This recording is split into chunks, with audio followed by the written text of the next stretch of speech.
Then he got unelected. Then he got reelected again. The only president to serve 2 terms that were non-consecutive.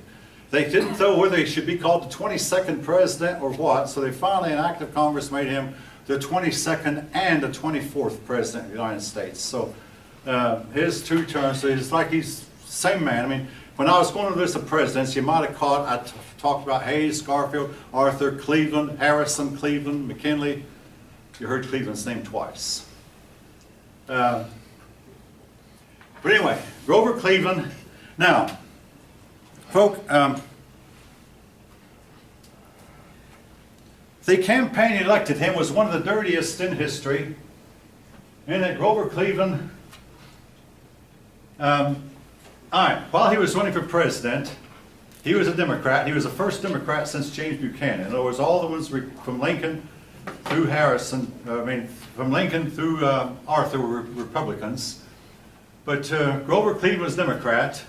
Grover Cleveland started his campaign, and the Republicans brought forth an 8-year-old boy who living in Buffalo, whose last name was Cleveland. They said, Grover Cleveland is the father of this child. Grover Cleveland's campaign manager and his advisor said, you've got to deny this. No politician. This was in the middle of the Victorian era, folks, when sex was a taboo subject. Hush, hush, we don't talk about that. You've got to deny this. You can't. Grover Cleveland said to his campaign manager, now you go out and you tell what you know to be the truth. Grover Cleveland never did admit to it nor did he deny it. But the campaign manager said, okay, now Grover Cleveland is the father of this child. That was the campaign, not Grover Cleveland himself. Now, a lot of the electorate felt like, well, at least this man is honest. About Blaine, the man the Republicans ran, they were not sure that any Republican was honest anymore.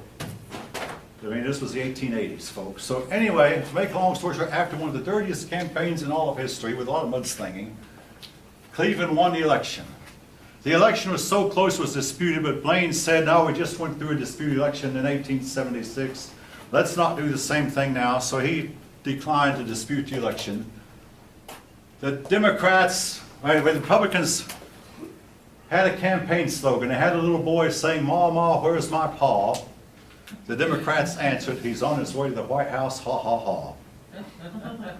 Now, Grover Cleveland became the first president to be married while in the White House. He didn't marry the mother of this child, by the way, but he married again. That's why during his second term he did that. It was not such an issue. But and now, some history books have said that Grover Cleveland actually was not the father of the child. That what happened was Grover Cleveland was actually covering up for the man who really was, but he did not want the man who really was to be hurt, so he never denied it. And you notice I was careful the way I worded it. Grover Cleveland never denied that, or never admitted that he had fathered the child, but he never denied it either. And most people at the time, and for many years, most people believed that he was, because his campaign manager said he was, his campaign manager was told to say that by Grover Cleveland himself. But anyway, some people believe that Grover Cleveland was actually covering up for one of his close friends. Be that as it may, the campaign of at this point was sort of dirty. Now, there are persons, and your book will too, will criticize Grover Cleveland because during his time in office, particularly his second term, our country went through the worst depression we'd had up to that time. Let me check my clock.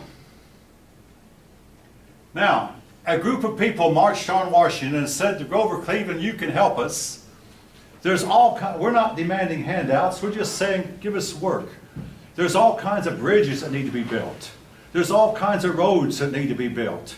There's all kinds of government buildings that need to be built. We can build public parks. We can build this, that, and the other. Grover Cleveland refused to do it. He said, we don't have the money for that.